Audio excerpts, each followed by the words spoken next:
Very good morning to everyone. मैं मेरा नाम प्रणेश कुंदन है और मैं एक 12वीं कक्षा का छात्र हूँ।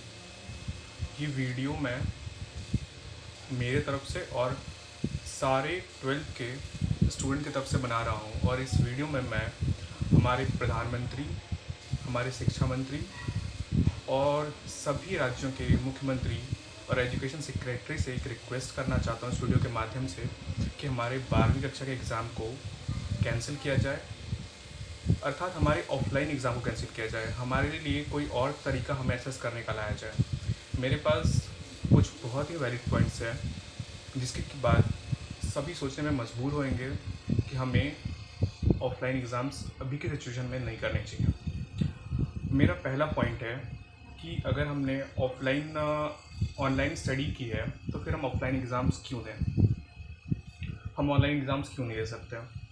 तो इस पे लोगों का कहना है कि हम ऑनलाइन एग्ज़ाम इसलिए नहीं दे सकते क्योंकि इंडिया एक बहुत डाइवर्स कंट्री है और यहाँ पे बहुत सारी एरियाज़ में ना तो इंटरनेट पहुँचा है ना इलेक्ट्रिसिटी। तो सर, पूरे साल यहाँ के बच्चों ने पढ़ाई कैसे की है? अगर ना तो इलेक्ट्रिसिटी बहुत जगह पहुँची है, ना इंटरनेट बहुत जगह पहुँचा है, तो सर पूरे साल तो लॉकडाउन रहा, तो बच्चों ने पढ़ाई कैसे की है? जिन बच्चों ने पूरे साल पढ़ाई नहीं की है वो ऑफलाइन एग्ज़ाम्स कैसे देंगे? सर, हमारे शिक्षा मंत्री ने ये कहा कि हमने रेडियो के माध्यम से बच्चों को पढ़ाया है।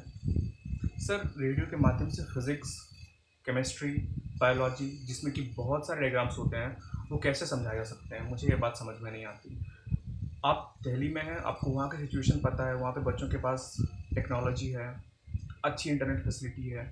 सर, आप हमारे जैसे टाउन्स में आकर के बच्चों की हालत को देखिए और उनसे पूछिए कि उन्होंने पूरे साल में ऑनलाइन स्टडी में क्या सीखा है। सर, हमने यूट्यूब से पढ़ाई की है, हमारे स्कूल्स ने कितना हमें सपोर्ट किया है वो हम समझते हैं। और मुझे ये बात कहने में कोई भी डर नहीं है। मैं स्कूल्स के सामने भी बात जाकर कह सकता हूँ कि उन्होंने हमें पूरे साल ठीक से नहीं पढ़ाया। हाँ, उनके लिए भी सिचुएशन चैलेंजिंग थी, हमारे लिए भी थी, पर जैसा कि हम पढ़ पाते हैं हमने पढ़ाई नहीं की है। तो सर, क्यों हम ऑफलाइन एग्ज़ाम्स लेने पे अड़े हुए हैं? दूसरा सर मेरा पॉइंट है न्यू एजुकेशन पॉलिसी को लेकर के, जो कि खुद में ही ये बात कहती है कि हमारी जो प्रेजेंट एजुकेशन सिस्टम है और एग्ज़ाम सिस्टम है वो सफिशिएंट नहीं है, वो कंप्लीट नहीं है, वो बच्चों को इवेलुएट करने के लिए कंप्लीट नहीं है, वो बच्चों को हॉलिस्टिकली इवेलुएट नहीं करती है। सर, स्टिल चूँकि एजुकेशन पॉलिसी आने वाली है 1-2 सालों में, तो हम उससे आइडियाज़ लेकर के इस साल बच्चों को क्यों एवेल्यूएट नहीं कर सकते? क्यों हम उनके इंटरनल असेसमेंट के बेसिस पे उन्हें अभी के टाइम पे भी आप असाइनमेंट्स दे सकते हैं, प्रोजेक्ट दे सकते हैं, ऐसे होमवर्क दे सकते हैं जो कि उन्हें मजबूर कर दे पढ़ाई करने के लिए, और वो पढ़ाई करके उन चीज़ों को कंप्लीट करें। तो सर, अगर हमारी एग्ज़ाम्स इतनी इम्पॉर्टेंट है, हमारी ऑफलाइन एग्ज़ाम्स ही पूरे ईयर को एसेस करने के लिए सिर्फ ये 3 घंटे का एग्ज़ाम इतना ही इम्पॉर्टेंट है, तो सर फिर न्यू एजुकेशन पॉलिसी का मतलब क्या है? और अगर न्यू एजुकेशन पॉलिसी सही है तो हम उसे इस एडवर्स कंडीशन में क्यों नहीं लागू कर सकते हैं? मेरा तीसरा जो इम्पोर्टेंट पॉइंट है वो ये है कि पेंडेमिक के सिचुएशन में एग्ज़ाम्स क्यों हो रहे हैं? सर, रोज़ाना 2 लाख से प्लस केसेस आ रहे हैं जब मैं ये वीडियो बना रहा हूँ, और रोज़ाना 4,000 के लगभग में मौतें हो रही हैं। और अभी ये स्लोप डिक्लाइन है, पर नो बडी कैन प्रिडिक्ट कि ये स्लोप कब ऊपर आ जाए, कोई नहीं कह सकता। और अगर इस कंडीशन में कितने भी एसओपीज को फॉलो करते हुए हम एग्ज़ाम्स लेते हैं, तो मैं ये गारंटी दे सकता हूँ कि वहाँ पे अनसर्टेनिटी के चांसेस हैं। हम ये अज्यूम कर रहे हैं कि हम एग्ज़ाम्स लेंगे और सारी जो कंडीशन हमारे फेवर में होगी, सारी चीज़ें परफेक्टली चलेंगी, बट ऐसा नहीं होगा। अगर सर 1.5 करोड़ स्टूडेंट्स में अगर 1,000 स्टूडेंट भी इससे अफेक्ट होते हैं और उनमें से कुछ 100 बच्चे भी अगर डेथ कर जाते हैं, तो उन पेरेंट्स के गिल्ट को आप कैसे हटाएंगे कि सिर्फ एक 12th एग्ज़ाम जो कि लाइफ का एक छोटा सा पार्ट है, उसके लिए उन्होंने अपने बच्चों की लाइफ खो दी। सर, वो पेरेंट्स कैसे खुद को माफ़ कर पाएंगे जो जानते थे कि ये एग्ज़ाम्स उनके बच्चों के लिए ख़तरनाक है, लेकिन आपने एग्ज़ाम्स लिए तो उन्हें ज़बरदस्ती बच्चों को भेजना पड़ा, उनके बच्चे उनसे खो गए।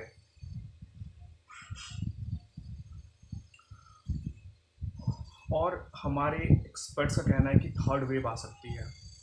और इन एग्ज़ाम्स को लेकर के 1.5 करोड़ बच्चों को इकट्ठा करके हम एक सुपर स्प्रेडर इवेंट बना रहे हैं और हम थर्ड वेव को खुली निमंत्रण दे रहे हैं। सर, हम एक बहुत ही आइडियल सिनेरियो अज्यूम कर रहे हैं कि बच्चे जाएंगे क्लास में, बच्चे डिस्टेंस पे बैठेंगे, बच्चे किसी चीज़ को कांटेक्ट नहीं करेंगे, सारी चीज़ें सैनिटाइज होगी। सर, ऐसे आइडियल सिचुएशन में नहीं किया जाता है, प्रैक्टिकली सोचा जाता है चीज़ों को। बच्चे एक दूसरे से मिलेंगे, बच्चे टीचर्स से मिलेंगे, हर जगह सैनिटाइजेशन ठीक से नहीं हो पाएगी, कोविड फैलेगा।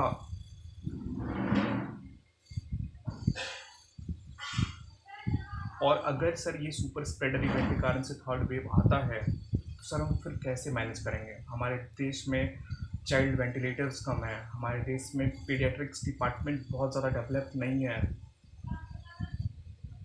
एडल्ट्स की सिचुएशन को सर हमारे देश को संभालने में बहुत ज़्यादा दिक्कतें आई हैं। तो सर अगर बच्चों पे वो इफेक्ट पड़ेगा तो क्या होगा? और बच्चे अगर बीमार होते हैं तो वो पूरा घर बीमार होता है, वो पूरा घर उस बच्चे के पीछे बीमार हो जाएगा। सर,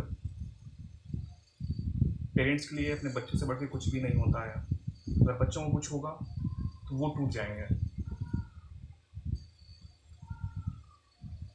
आईपीएल जैसा एक बहुत बड़ा टूर्नामेंट जो कि बहुत सारे प्रिवेंटिव मेजर्स को लेकर के हुआ था और उसमें बहुत कम लोग इन्वॉल्व थे इन कंपैरिजन टू 12 बोर्ड, वहाँ पे भी सर कोविड से वो खुद को प्रोटेक्ट नहीं कर पाए और उसे बीच में रोकना पड़ा, वो भी अनिश्चित काल तक।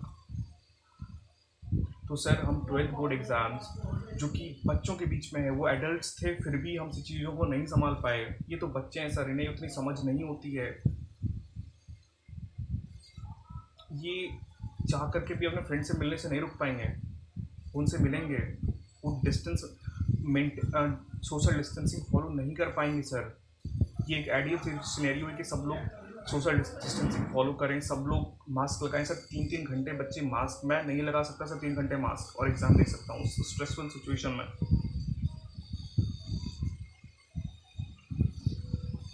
सर हम ओपन बुक एग्ज़ाम्स को क्यों नहीं करवा सकते हैं? Why we can't adopt the Chhattisgarh model? जैसे उन्होंने बच्चों के ओपन बुक एग्ज़ाम करवाए हैं, हम क्यों नहीं करवा सकते हैं? सर ये एक चैलेंज है हमारे एजुकेशनिस्ट के लिए, हमारे पेपर सेट करने वालों के लिए, कि वो एक ऐसा पेपर बच्चों को सेट करके दें ताकि ओपन बुक एग्ज़ाम्स लेने के बाद भी एग्ज़ाम्स फेयर हों। चैलेंजेस हमें क्यों दिए जा रहे हैं सर? चैलेंजेस एजुकेशनिस्ट को क्यों नहीं दिए जा रहे हैं कि वो एक ऐसा पेपर सेट करके बच्चों को सोचने पे, बच्चों को एनालाइज करने पे मजबूर कर दें और हमारा एग्ज़ाम्स ओपन बुक हो जिसमें कि संक्रमण का भी खतरा नहीं है, जिसमें कि बच्चों का इवैल्यूएशन भी ठीक से हो सकता है। क्यों? क्या हमारे एजुकेशन में समर्थ नहीं है ऐसा पेपर बनाने के लिए जो कि बच्चों को ओपन बुक के लेवल पे एसेस कर पाए? Delhi university open book exams करवाती है, बहुत जगह बहुत देशों में ओपन बुक एग्ज़ाम्स हुए हैं, तो उन्होंने कैसा पेपर सेट किया और हम क्यों नहीं कर सकते? और सर हम स्टूडेंट्स का सजेशन कंसिडर क्यों नहीं किया जा रहा है? जो हमारे देश के शिक्षा मंत्री ने 23 मई को मीटिंग की थी बहुत सारे चीफ मिनिस्टर्स और एजुकेशन मिनिस्टर के साथ, सर उसमें कोई स्टूडेंट रिप्रेजेंटेटिव क्यों नहीं था? ये मेरा एक क्वेश्चन है। उसमें एक स्टूडेंट रिप्रेजेंटेटिव कम से कम एक भी तो होना चाहिए था। बच्चे अपनी बात कहाँ रखेंगे? बच्चे अपनी बात किसके सामने रखेंगे?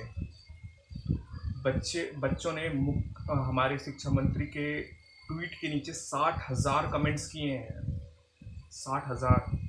और मैंने पढ़े हैं कमेंट्स को, उनमें से 90% 95% से ज़्यादा कमेंट्स एग्ज़ाम को कैंसिल करने के लिए हैं। तो गवर्नमेंट इस बात को कंसिडर क्यों नहीं कर रही है? गवर्नमेंट ने राज्यों के सामने सिर्फ एग्ज़ाम्स लेने के 2 ऑप्शन क्यों रखे? क्यों नहीं एक तीसरा ऑप्शन रखा कि बच्चों की भी ये मांग है कि एग्ज़ाम्स के अलावा दूसरा असेसमेंट हो? ये ऑप्शन क्यों नहीं रखा गया सर? क्यों 2 ही ऑप्शन रखे गए कि हम ऑफलाइन एग्ज़ाम्स लेंगे या तो मेजर सब्जेक्ट्स के, और या फिर हम एग्ज़ाम्स लेंगे एमसीक्यू के बेसिस पे और टाइम रिड्यूस कर देंगे? और सर दोनों ऑप्शंस मुझे फ्रूटफुल नहीं लगते हैं, क्योंकि आप जिन 19 मेजर सब्जेक्ट्स की बात कर रहे हैं, सारे बच्चे उन 19 मेजर सब्जेक्ट्स को पढ़ते हैं। आपने जो सब्जेक्ट्स हटाए हैं सर, वो बहुत कम बच्चे, वो डाइवर्स सब्जेक्ट्स हैं। मैं physical education as a 5th subject मैंने ऑप्ट किया है, किसी ने म्यूज़िक किया है, किसी ने फाइन आर्ट्स किया है, किसी ने सर और सब्जेक्ट्स किए, किसी ने फ्रेंच, किसी ने डच, किसी ने कुछ, तो सर वो सब्जेक्ट्स को हटाने से वैसे भी बहुत ज़्यादा कुछ इम्पैक्ट नहीं पड़ने वाला है। Most of the science stream के स्टूडेंट बायोलॉजी पढ़ते हैं, केमिस्ट्री पढ़ते हैं, फिजिक्स पढ़ते हैं। कॉमर्स के स्टूडेंट्स बिजनेस स्टडीज़ पढ़ते हैं, अकाउंट्स पढ़ते हैं, सब पढ़ते हैं ये सब्जेक्ट्स और सब एग्जाम्स देंगे। ये जो बड़ा आंकड़ा दिखाया जा रहा है 174 सब्जेक्ट्स को 19 आपने कर दिया, ये सर बस एक बड़ा सा आंकड़ा दिखाया जा रहा है, ये एक बड़ा आंकड़ा सही में है नहीं। आपको लग रहा है कि हमने 174 सब्जेक्ट्स में से 19 सब्जेक्ट को चुन लिया। सर उन 19 सब्जेक्ट को सारे बच्चे पढ़ते हैं, सारे बच्चे पढ़ते हैं, तो सर हमने कुछ भी कम नहीं किया है। और दूसरा जो हमारा तरीका है कि हम एग्ज़ाम्स को 90 मिनट में लेंगे, सर इससे एक प्रॉब्लम तो समझ में आती है कि बच्चों को मार्क्स लगाने का प्रेशर, मतलब मार्क्स कम देर पे लगाना पड़ेगा, जो कि एक अच्छी बात है। पर सर 90 मिनट में और 3 घंटे में बहुत ज़्यादा फ़र्क मुझे समझ में नहीं आता। कि बच्चे स्कूल जाएंगे, बच्चे पब्लिक ट्रांसपोर्ट में जाएंगे, क्योंकि लॉकडाउन नहीं होगा उस टाइम पे, बच्चे पब्लिक ट्रांसपोर्ट में जाएंगे, बच्चे जाएंगे। और सर बच्चे हर चीज़ को टच करते हैं, ऐसा नहीं होता कि हम पब्लिक ट्रांसपोर्ट में जाएं और हम सपोर्ट के लिए वॉल में टच ना हो। हम होते हैं सर, सब लोग होते हैं। पब्लिक ट्रांसपोर्ट में जाएंगे, लोगों से मिलेंगे। स्कूल में एसओपीज़ फॉलो हो भी सकती हैं, पर सर रोड पे कैसे एसओपीज़ फॉलो होंगी। और जिन बच्चों ने अपने पेरेंट्स को खोया है, जिन बच्चों ने अपने घर वालों को खोया है, सर उनके लिए हमारे मन में क्या सहानुभूति है। हर साल तो सर ऐसा नहीं होता, ये once in a century case है कि 100 सालों में एक बार हुआ है। तो सर हमने बहुत सारे बच्चे जिन्होंने अपने पेरेंट्स को खोया है, सर वो किस मेंटल कंडीशन में है, वो कैसे एग्जाम्स देंगे। उनके साथ तो सर ये नाइंसाफ हो रहा है।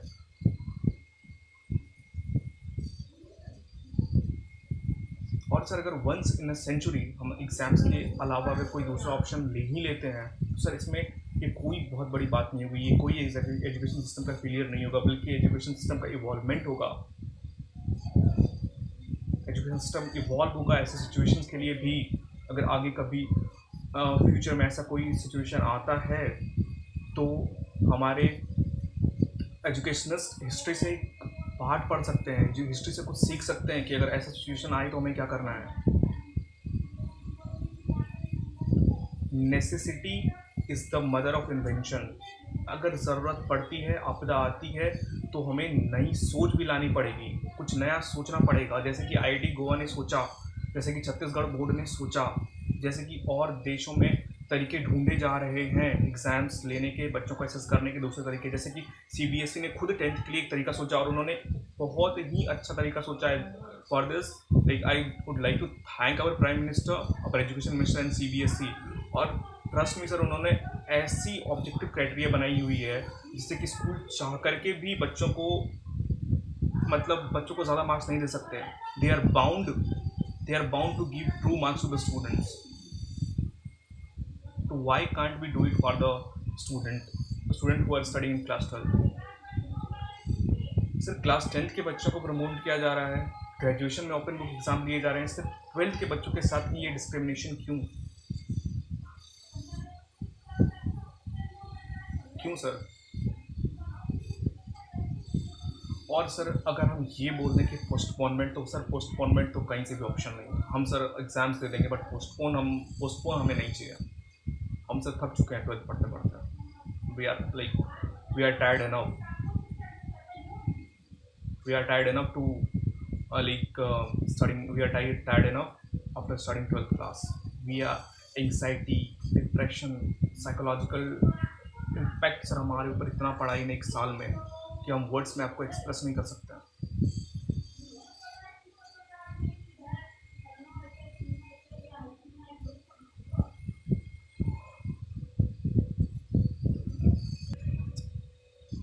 बहुत सारे स्टूडेंट्स को फॉरेन यूनिवर्सिटीज़ में जाना है और वहाँ की डेट्स ख़त्म हो रही हैं।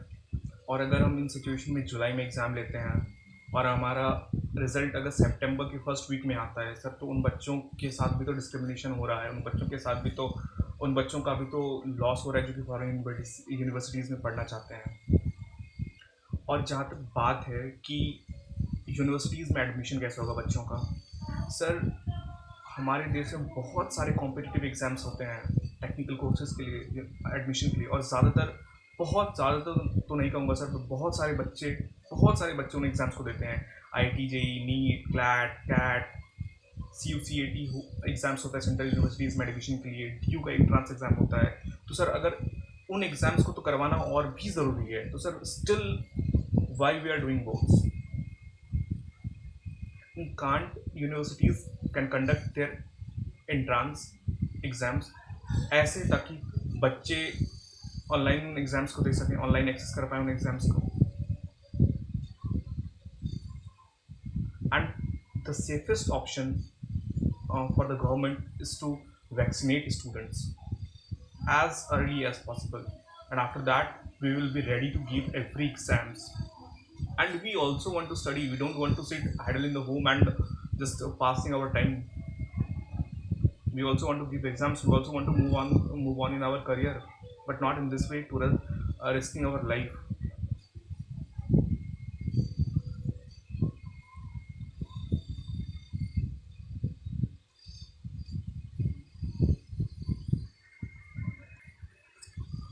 सर ये वीडियो बहुत लंबी बन चुकी है, मुझे पता नहीं कौन लोग इसे देखेंगे, ये बात मैं जिन तक पहुंचाना चाहता हूं उन तक पहुंचेगी या नहीं, बट एज एन जिम्मेदार नागरिक मेरा फ़र्ज़ था कि मैं अपनी बात को रखूं, और मैंने अपनी सारी बातों को रखा है, और मुझे बहुत आशा है कि गवर्नमेंट और हमारे एल्डर्स इस बात पर ध्यान देंगे और कुछ ऐसा स्टेप लेंगे जिससे कि ऑफलाइन एग्ज़ाम्स सेफ हो सकें। At last, what are my suggestions is like, ना तो आप इंटरनल असेसमेंट को पूरा बेस बनाइए, ना आप ओपन बुक टेस्ट को पूरा बेस बनाइए, ना प्रैक्टिकल्स को पूरा बेस बनाइए। सर आप उन चीज़ों को पार्ट्स में डिवाइड कर दीजिए ना। बच्चे की पास्ट परफॉर्मेंस, उसने पूरा क्लास 11th पढ़ा है, क्लास 12th पढ़ा है, उसका कुछ परसेंटेज रख दिया जाए, ओपन बुक एग्ज़ाम्स का कुछ परसेंटेज रख दिया जाए, प्रैक्टिकल्स एग्ज़ाम्स का कुछ परसेंटेज रख दिया जाए, और अभी के प्रेजेंट टाइम में बच्चों को कुछ असाइनमेंट्स दिए जाएँ, कुछ प्रोजेक्ट्स दिए जाएँ जिसमें कि एक्सटेंसिव स्टडी है, जिसमें कि बच्चे को मजबूर किया जाए कि उन्हें बहुत ज़्यादा पढ़ना पड़ेगा उन प्रोजेक्ट्स को कंप्लीट करने के लिए। वो अपने घर में उन प्रोजेक्ट्स को कंप्लीट करें। हमारा सर मुख्य उद्देश्य बच्चों को एजुकेट करना है, बच्चों को एग्ज़ाम्स लेकर के ये क्लासीफाई करना नहीं कि तू अच्छा है या तू बुरा है। हमारा मेन एम होना चाहिए उन्हें एजुकेट करने का। तो सर एजुकेट करने के और भी बहुत तरीके हैं। अगर सर मैं जानता हूँ कि ये तरीके कॉम्प्लेक्स हैं, बट सर मैं ये भी जानता हूँ कि हमारे देश के जो अपर लेवल लोग हैं वो हर कॉम्प्लेक्सिटी को हैंडल करने के लिए रेडी हैं। वो अपने बच्चों के लिए वहाँ पे खड़े हैं, वो अपने बच्चों के लिए सही फैसला लेने के लिए खुद के ऊपर कितना भी कष्ट उठा सकते हैं। तो सर हम अलग अलग मेथड्स से बच्चों को एवेल्युएट कर सकते हैं, कोई ज़रूरी नहीं है ऑफलाइन एग्ज़ाम्स लेने का। और मैं एट लास्ट सबसे फिर से हम्बली रिक्वेस्ट करता हूँ कि ऑफलाइन एग्ज़ाम्स को ना लिया जाए until and unless all of us we are vaccinated.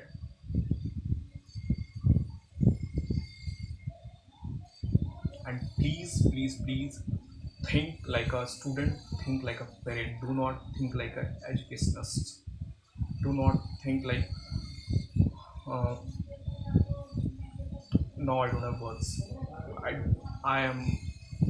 I can't able to say anything sir. जितनी बात थी, जितनी बात मैं बता सकता था, जितना मैं सोच सकता था, मैंने हर वो बात सोच करके बातें बताई है। और मेरा प्रधानमंत्री श्री नरेंद्र मोदी जी से हाथ जोड़ करके आग्रह है कि जैसे सर आपने क्लास 10th के बच्चों के लिए किया, वैसे आप क्लास 12th के बच्चों के लिए भी एक मेजर स्टेप लें। Please sir, it's a very humble request from all the students of class 12 board, and the one who want to give exams, please take exams for them. I don't want to give exams. More than 95% of the students don't want to give exams. For 5% of the students, do not kill 95% of the students. Please sir, it's a request from the bottom of my heart कि majority को सुना जाए और majority के हक में फैसला लिया जाए, और हमारे 12वीं कक्षा के एग्ज़ाम्स को कैंसिल किया जाए, और हमारे लिए कोई एक ऐसा तरीका अपनाया जाए जो कि हमें पढ़ने पे जो कि हमें अच्छा परफॉर्म करने पे जो कि एक अनबायस्ड रिजल्ट दे सके बच्चों को।